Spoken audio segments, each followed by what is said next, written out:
Assalamualaikum warahmatullahi wabarakatuh, Pak Waalaikumsalam Muhyiddin. warahmatullahi wabarakatuh. Pak Muhyiddin ini adalah tim sertifikasi Ya, betul.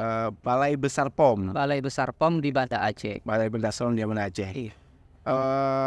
Ya, kira-kira Pak, sebelum kita ke topik terkait dengan bagaimana perizinan itu dibangun, kira-kira secara garis besar dulu nih Bang, tugas fungsi POM itu seperti Balai Besar POM itu seperti apa nih Bang?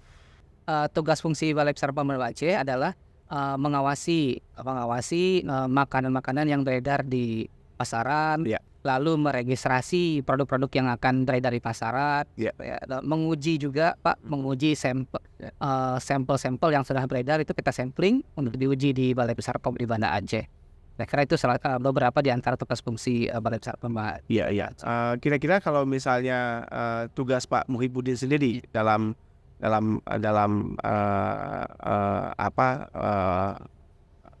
tugas fungsi sertifikasi seperti apa nih Pak? Iya, kalau tugas fungsi sertifikasi ini kami mensertifikasi sarana produksi dan juga sarana distribusi. Ya. Setelah itu kami mendampingi pelaku usaha tadi yang sudah tersertifikasi sarana produksinya untuk mendaftarkan izin edar ke Badan POM. Itu dia. Oke. Tugas fungsi Iya. sertifikasi. Ini kan ada undang-undang Cipta Kerja, Pak ya. Iya. Semua berubah. Cara bagaimana pemerintah melakukan pelayanan itu berubah. Iya. Termasuk Balai Besar POM gitu. Kira-kira apa yang membedakan dulu dan sekarang terkait dengan pasca kemudahan perizinan gitu, Pak? Iya, terima kasih. Dengan adanya Undang-Undang Cipta Kerja ini, jadi perizinan ini sudah berdasarkan berbasis resiko. Sudah berdasarkan berbasis resiko. Jadi kalau dulu berdasarkan izin-izin atau lisensi, kalau sekarang sudah berdasarkan basis resiko. Jadi pelaku usaha lebih mudah untuk mendaftarkan produknya ke Balai Besar POM di Badan POM ya, Badan POM melalui Balai Besar POM di Banda Aceh seperti itu. Kalau dulu masih harus analog gitu, Pak? Ya, masih berdasarkan izin-izin gitu. Oh, masih izin. Misalkan seperti SIU, Oh, iya. sudah dipermudah, Itu sudah ada cukup betul. dengan membuat nomor induk berusaha saja, misalnya NIB Ya. di online single submission. Jadi pada bulan Agustus tahun 2021, jadi Presiden Jokowi itu sudah mencanangkan sistem berbasis risiko, yaitu OSS RDA, Online Single Submission Risk Based Approach. Jadi pendekatan berbasis risiko. Jadi di situ pelaku usaha mendaftarkannya izin-izin tersebut di situ. Jadi nanti pun izin edar Badan POM itu keluarnya melalui OSS tersebut. Kira-kira menurut Pak Muhyiddin apa sih yang Balai Besar POM tawarkan untuk kemudahan perizinan masyarakat terkait dengan apapun secara umum gitu ya? Iya, baik. Yang dimaksud dengan kemudahan perizinan berusaha tadi kan ada kemudahan perizinan berusaha gitu ya. Itu merupakan penyederhanaan persyaratan untuk melakukan kegiatan usaha. Nah, kalau yang Balai Besar POM tawarkan itu kami ada membantu pelaku usaha, itu salah satunya kami mendampingi pelaku usaha ketika akan mendaftarkan ke Badan POM.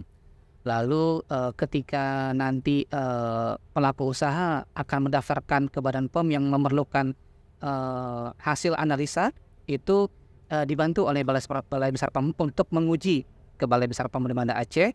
Nah, setelah itu juga hasil ujinya nanti bisa digunakan untuk melakukan pendaftaran izin edarnya. Lalu juga kami menyediakan merekrut fasilitator yang mendampingi mereka, yang ikut mendampingi si pelaku usaha ini untuk membuat dokumen-dokumen yang diperlukan dalam perizinan berusaha tersebut. Nah, itu semuanya gratis, tanpa ada biaya, kecuali memang biaya yang sudah ditetapkan di dalam PNBP seperti itu. Oh iya. Ini masyarakat nggak tahu nih. Oh iya, PNBP itu pendapatan negara bukan pajak. Oh iya, Jadi, yang penerimaan negara non pajak gitu ya. Penerimaan negara bukan pajak. Iya. Itu ya kalau yang PP 32 tahun 2017 yang berlaku di Badan POM ya, jadi mengacunya kepada tersebut jadi aturannya. Jadi khusus untuk pelaku usaha mikro kecil juga ketika mendaftarkan produknya di Badan POM itu dia mendapatkan potongan 50% dari pemerintah gitu. Jadi ketika daftar misalkan pendaftaran kopi nih, produk kopi, kalau dari PNBP itu misalkan sebutkan 200.000 gitu ya. Jadi ketika mendaftar ke Badan POM cukup bayar 100.000 saja dia. Seperti itu. Lain-lainnya ketika melakukan pendampingan, kita melakukan audit itu semuanya gratis atau free. Oke. Berarti biaya itu yang dikeluarkan pemerintah untuk satu Yang dibayarkan oleh pelaku usaha. Pelaku usaha maksud saya. Ya, yang dibayarkan pelaku pemerintah untuk sekali keluar surat edar. Iya, itu berlaku 5 tahun. 5 tahun ya. 5 tahun berlaku. Cukup lama juga, Bang. Iya, iya. Iya. Baik. Oke, kita ke Pak Muhib. Ya. Kita bahas terkait dengan pendaftaran pangan olahan. Apa perbedaan sebelum sesudah kemudahan perizinan terhadap pendaftaran pangan olahan? Karena di masyarakat Aceh, pangan olahan menjadi sektor daya bangkit ekonomi, terutama teman-teman UMKM. Baik. Silakan, Bang. Kalau untuk dari kemudahan berusahanya ini, sebelumnya kalau untuk waktu evaluasi dokumen, kalau sebelum OSS RBA tadi ya, keluarnya OSS tersebut, itu pendaftarannya waktu evaluasi 30 hari kerja.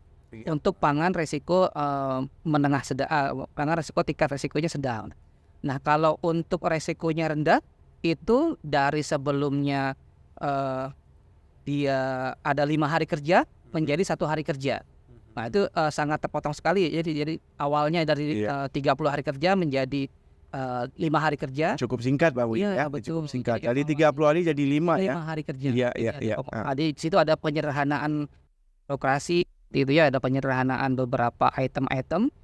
Itu termasuk misalkan awalnya yang memerlukan hasil analisa itu tidak memerlukan hasil analisa ketika mendaftarkan Badan POM, kecuali produk tersebut memakai bahan tambahan pangan yang di situ ada batasannya ketika dikonsumsi. Nah, itu berarti produknya wajib dievaluasi, wajib diuji terlebih dahulu sebelum didaftarkan izin edarnya nanti gitu. Jadi dia akan dievaluasi. Nah, kalau setelah tadi kan bagaimana, apakah Badan POM tidak mengevaluasi? Kalau tadi kan ada disebutkan tidak memerlukan hasil uji gitu ya. Badan POM tetap mengujinya, tapi pengujiannya itu ada di post market. Jadi setelah produk beredar, itu kami sampling, kami uji di situ.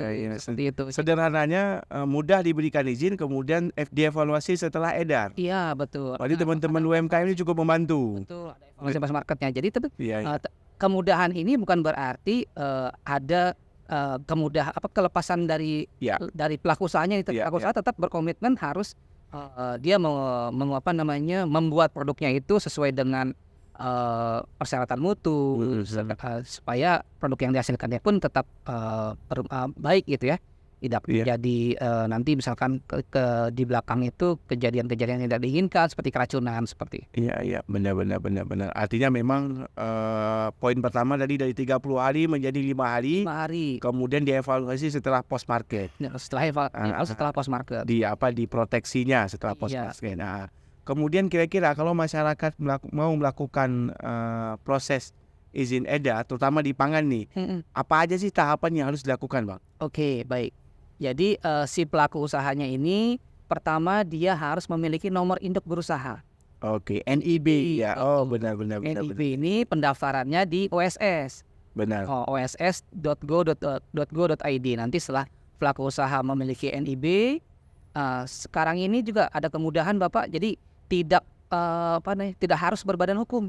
Kalau dulu kalau CV, PT, operasi gitu ya. Kalau untuk pangan olahan nih ya. Jadi cukup perorangan saja itu sudah bisa, Bang, ya? Bisa mendaftarkan Badan POM. Dan juga di OSS ini juga ada kemudahan untuk pembuat PT itu juga bisa dibuat namanya PT perseorangan. PT perseorangan. Jadi kalau dulu kan untuk membuat PT kan lebih dari 1 orang. Benar. Di OSS ini lebih dari 1 orang. Juga bisa berbadan hukum si pelaku usahanya ini kalau cuma 1 orang, jadi dia bisa membuat PT perseorangan. Jadi hanya cukup 1 orang saja jadi dia sudah punya legalitas PT.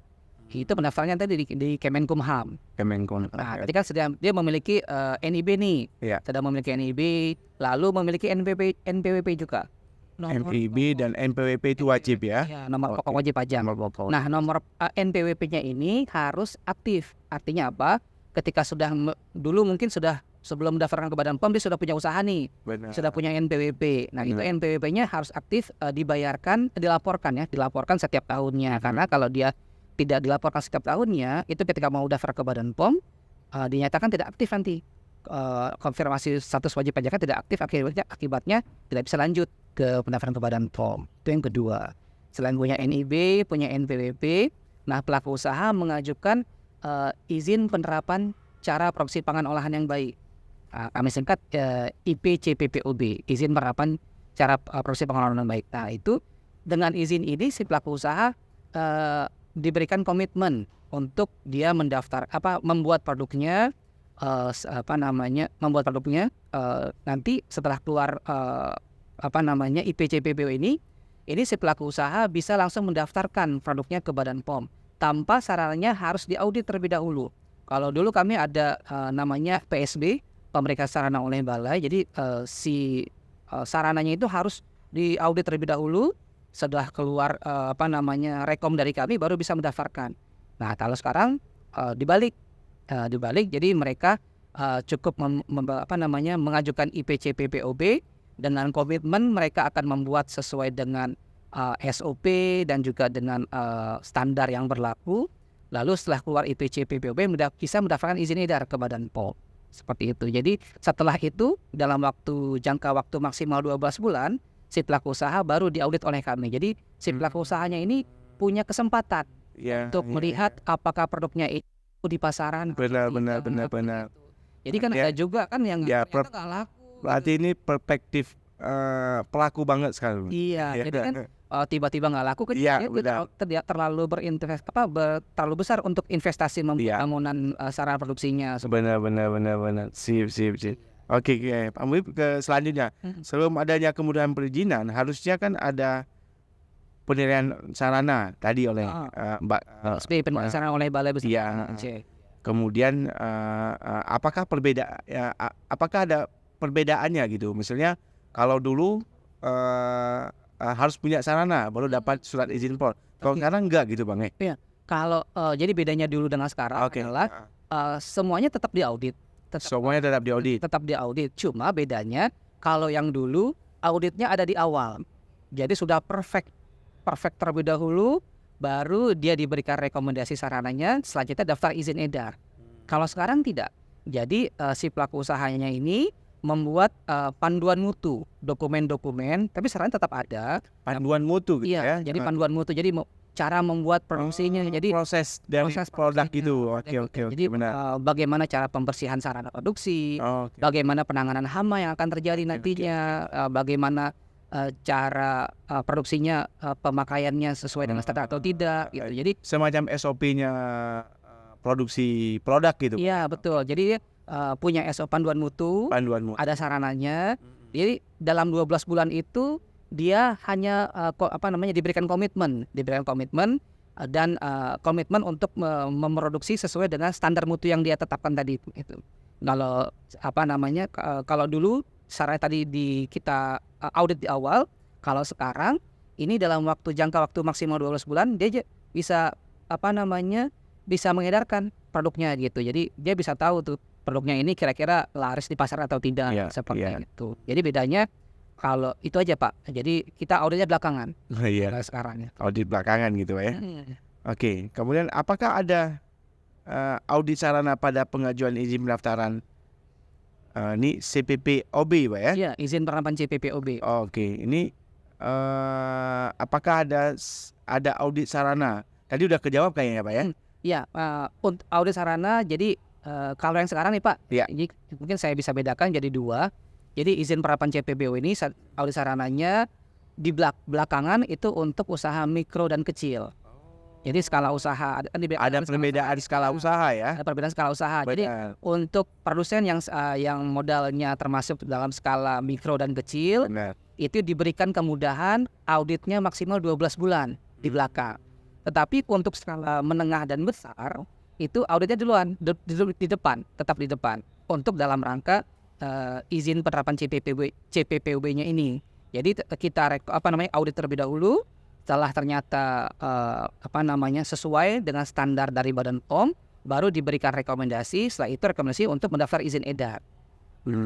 Itu tetap sama seperti yang regulasi yang lama PSP-nya, tetapi untuk pendaftaran izin edarnya tadi ada kemudahan. Tadi waktunya lebih cepat. Iya. Lalu kalau dia ada beberapa produk yang tidak memerlukan hasil uji, tanpa ada brand label, nanti semuanya itu dilakukan pada saat post market. Oh, sip. Pak Muhib, saya ingin highlight sedikit. Biar teman-teman masyarakat tahu, karena kan akan ada banyak istilah di Balai Besar POM. Betul, yes, juga di instansi lain juga banyak pihak. CPPOB ini apa nih Pak? Iya. CPPOB itu cara produksi pangan olahan yang baik. Cara produksi pangan olahan yang baik. Oh, panduan lah. Panduan, siap. Cara produksi pangan olahan yang baik. Jadi kami singkat CPPOB. CPPOB. Ya. Kami yang nggak pernah mengurusin izin, tapi masyarakat tentu ini ketika dia butuh pasti dia harus mempelajari panduan-panduan yang harus dilakukan. Nggak usah pelaku usaha nggak perlu takut atau bingung gitu. Iya benar. Kami didampingi Pak ya? dalam rangka pembuatan panduan mutu tersebut. Jadi pembuatan SOP, pembuatan formulir, dia mendaftarkan ke OSS. Betul. Itu kami dampingi tahap-tahapannya. Oke. Udah ada template-nya berarti Pak? Sudah template-nya, tinggal nanti disesuaikan dengan kesesuaian sarana kesesuaian produksi di tempat mereka begitu. Siap. Sudah template. Luar biasa Pak Muhib. Kemudian ini semua olahan semua produk pangan olahan harus terregistrasi? Semua produk pangan. Iya. Tidak semua produk pangan itu wajib didaftarkan di Badan POM. Nah, ini produk pangan itu dibedakan menjadi pangan segar asal ikan, pangan segar asal tumbuhan gitu ya. Lalu juga ada pangan olahan. Nah, kalau untuk produk pangan segar itu yang melalui minimalis proses gitu ya, misalkan seperti yang hanya proses pengeringan saja ataupun proses penjemuran seperti misalkan biji lada gitu ya. Lada itu kan hanya dijemur kering gitu ya. Dari bubuk kemiri ya. Jadi lada gitu kan. Nah, itu proses pendaftarannya nggak di Badan POM, tapi di Kementan. Kementan ya. Kementan. Lalu juga misalkan untuk produk-produk yang asal ikan gitu ya, seperti misalkan tuna filet, lalu cumi kering. Nah, itu nggak perlu ya. Daftarnya nggak di Badan POM, nggak perlu pendaftaran di Badan POM seperti itu. Itu mungkin ada ranahnya sendiri, ada kawan-kawan di Kementerian Kelautan Perikanan seperti itu ya. Seperti itu. Secara sederhana produk olahan yang harus terregister dengan Balai POM itu produk pangan olahan yang melalui proses. Melalui proses misalkan ada proses pemasakan, ada proses pastörisasi atau ada penambahan bahan tambahan pangan ke dalamnya. Seperti itu. Nah, itu prosesnya pun dibedakan, nanti ada proses yang resikonya yang rendah, ada resikonya yang tinggi. Artinya kalau ada daging gitu kemudian dipotong di rumah potong, dagingnya dibekukan itu nggak perlu karena itu masih pangan segar. Nggak perlu pendaftaran di Badan POM. Lalu misalkan produk dagingnya dibuat menjadi produk abon. Nah, abon ini skala resikonya adalah resikonya rendah. Nah, itu pendaftarnya bisa di Dinas Kesehatan, produk PIRT. Ataupun misalkan mau ke Badan POM bisa juga. Ada produk PIRT bisa juga ke Badan POM. Tapi karena skala risikonya rendah, ada kemudahan juga dari pemerintah. Misalkan masih skalanya dibuatnya di industri nih, di rumah tangga gitu ya. Itu bisa PIRT terlebih dahulu. Tapi kalau misalkan dagingnya tersebut dia buat bakso nih, dibuat bakso jadi frozen food. Nah, itu nggak bisa PIRT lagi pendaftarannya, harus ke Badan POM. Harus Badan POM ya. Betul. Lalu ada juga beberapa produk yang tidak wajib pendaftaran di Badan POM, misalkan produk yang pangan siap saji yang daya tahannya di bawah 7 hari, misalkan seperti bakwan.